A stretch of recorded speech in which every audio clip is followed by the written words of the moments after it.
Hello, friends. This is David Vose, and it's June 19th. It's 2014. It's Thursday. It's good to see everybody today. Got a very important subject to talk about today. It is again sort of along the lines of the occult, who they are, what they're doing, their agenda. It's a very, I have a lot of these videos, and there's a lot to be said. I try not to put too much detail into every video because I think the videos have to be watchable, and many of you may know much of the stuff that I'm saying, and some of the things that I say may be new to you, but some of you have already researched this. But remember, this is going to go out to many people, and some of them who don't know any of this information. So I've got to make this clear and simple for people who are really not aware of these things. But today I want to go into the aspect of the Jesuit order, who they are, what they've done, and how that pertains to the Rothschild bloodline, what they're up to, who really is the highest in the degrees of the secret societies, what organization, how they relate to one another.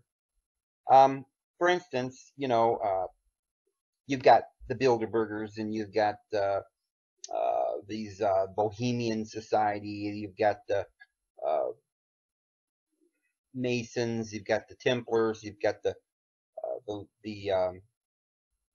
Golden Dawn, and of course the Jesuit order. Um, the there's just lots of different things. There's Mormons, Jehovah's Witnesses, Christian Science, and a lot of people will take a look at organizations like that and say, well, now that's not the same thing. Well, this is where it gets really deep. You start explaining this on the surface to people, they're going to say that you're going too far. You're making this up. That like it's some huge conspiracy. Everybody in the world involved in. And if they're all involved in it, then what problem do we got? Well, uh, the Mormon founder, Joseph Smith, was a Mason. His father was a Mason. His brother was a Mason. All of the rites in the Mormon church are almost, they're really, really identical to the Masonic rites. They don't even deny this. If you go to Mormon sources and literature, you'll read about how they believe in the Masonic order. Um, Now, the Jehovah's Witnesses are a different one because almost, well, no Jehovah's Witness would admit to being any kind of a secret society or having any ties to the Masonic order or any other kind of secret society. They outwardly oppose all such societies. They don't even get involved in politics. But in reality, of course, they started off meeting in halls and lodges and not churches. This, from the beginning, was organized and set up just like the other lodges, only with the guise that they were Christian, that they were serving Jehovah. But, you know, they don't say, hey, we've got a priesthood like the Mormons do. And yet they have a priesthood by another name, just like they have churches by another name, a lodge or a hall, the Kingdom Hall. But their priesthood is the ministry school, and you just like in the Mormon Church, you start off in the lower order, which is in the Mormon Church is the Levitical priesthood, and then you move up into the Melchizedek priesthood. Well, with the witnesses, it's almost identical. You start off in the ministry school as a ministerial servant. They have these odd names that no one else in the world would use. And then you move up into an elder, which again, even in the Mormon church, when you're a Melchizedek priest, you're an elder. So, and you go into meetings, private meetings that they don't have with the rest of the congregation. They're privy to certain knowledge and different things. They make different, you know, I mean, there's a lot of control is part of it. And one of the big things that the occult started Jehovah's Witnesses for, and they did this with the Mormons, is the main thing and thrust with them is to produce propaganda throughout the world and to get into Christian homes. One way to get into a home that's Christian is to pretend to be a Christian with a slightly different view. Sometimes you can get into people's homes, and of course, the publishing of all of this literature and propaganda, and not to come out and tell people, hey, we worship Satan, because nobody would accept that, but to just slightly alter and put doubts in the minds of Christians everywhere in the world that perhaps Jesus wasn't God, or perhaps, there's many gods, or perhaps there's this, or perhaps that. And they've just done this to slowly work their way into the Christian mind. They did this with Christian Science. Maybe God is just everywhere. Maybe it's your mind. But anyway, these their little tentacles are in everything. So yes, Jehovah's Witnesses and Mormons and Christian Science churches and buildings are part of it. And yes, the other groups and cults are all part of it. Bilderberger isn't really another cult, it's just a huge party club for very high members of the Illuminati. But every one of these groups have a purpose, and they were all created and started by the Illuminati. Now, that's what I would call, because you've got to come up with words and phrases, because this isn't written down in some book.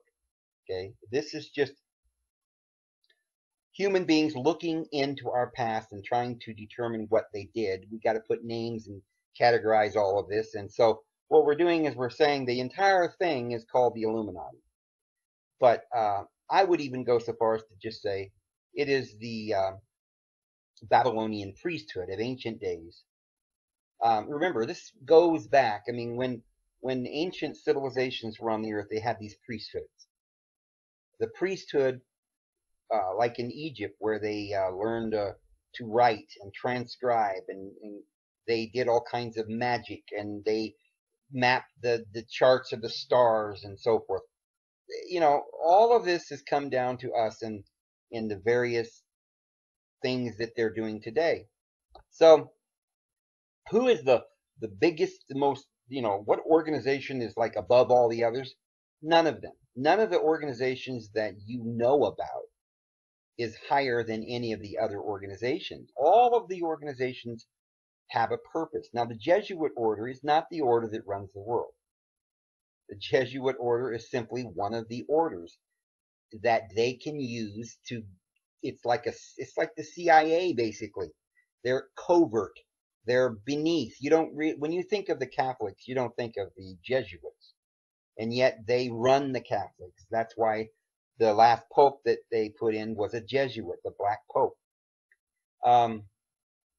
The Jesuits were the ones that they created to overtly control, go into, I mean, they didn't want, pretty little priests with their little white robes running in, subverting households and killing people. So they had to use the Jesuits, which were undercover, and they would go in and kill and destroy and slice people's throats and force people to become a Catholic or die. This was what they did throughout the centuries in the Inquisitions, and it is what they're pledged to do today. Their pledge and their promise to their deities are simple.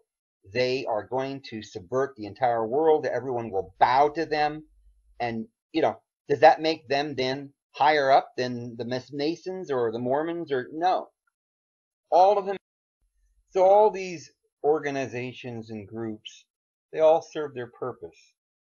But who's running the show is Satan. And Satan is going to use his ancient priesthood that he's been using for thousands of years, the same one he used in Babylon, and the same one he used in Egypt, and Persia, and Greece, and there in Rome. And it is his priesthood. And it is the Babylonian, it's the mystery, Babylon the Great. And it sits in Rome today, and the Pope is the vicar of not Christ, but the vicar of Lucifer. Even though they call it Christ, it's another Christ. And they are the power on this earth, the beast, the false prophet, that channel through which Satan runs this world. So all these different organizations that you see, the Bilderbergers and the Mormons and the Witnesses, and every one of these groups, they're all just some means to an end, and they all serve their purpose. Even the Muslim religion was started by this Babylonian religion, this Babylonian priesthood. But so each one has its purpose.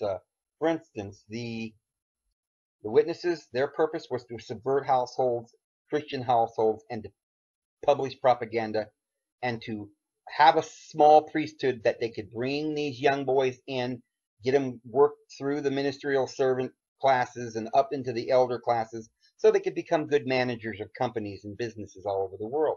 They could trust them, like some of these occult organizations where they make you swear and or you're going to get killed and they'll rip your bowels out, and you make these vows, and this is how they control you. Well, the Witnesses have the same thing with them. If you if you cross them in any way, if you try to speak out against them in any way or do anything that they don't like, then they can disfellowship you. That is the way they keep their ironclad control. You have to do exactly what they say, or they will completely destroy you as a person. I mean, they can't physically kill you. Well, they say they can't. We don't know, but probably they don't go around killing people. But um, well, they couldn't get their ordinary rank and file members to kill people because they've taught them that murder is wrong. So this is part of the illusion. But what they do is they spiritually put you to death, and you no longer have your family. You can't talk to anyone. You lose your job. You lose it all. You lose your mind. So it's control. That's what these people in every one of these organizations have, is control. And they need the control because each one of these things plays a part. Each one of these groups plays their part. So Mormons, again, it's mainly to produce propaganda, bring up a young man through the priesthood, teach him many things, gain much power and control over his mind, and then send him out as a manager or some kind of person they can control in the economic field, put him over a business. Uh, you see, managers of businesses make very little money. CEOs, some of them make a lot of money, but those are the kind of CEOs that are really just owners, but they've turned the word into CEO because they nowadays have these huge multi-mega monopolies, and it's kind of difficult to say who owns them because they're really just owned by the you know the order, and those in the order get to take their turn,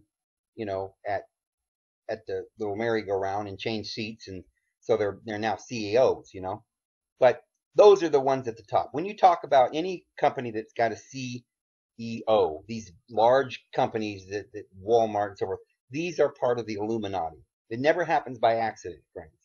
Google is run by Jews. If you look up the owners, the two men that you know started Google, they were Jewish. The man who started, a young man, started Facebook is Jewish.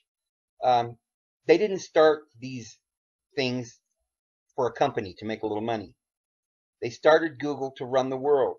It's their means. So again, is Google the top tier of the Illuminati? No. I mean, it serves its purpose. It is that part of the Illuminati that is subverting our minds through the internet. But there is many ways and in many levels that they've got complete real control over everything.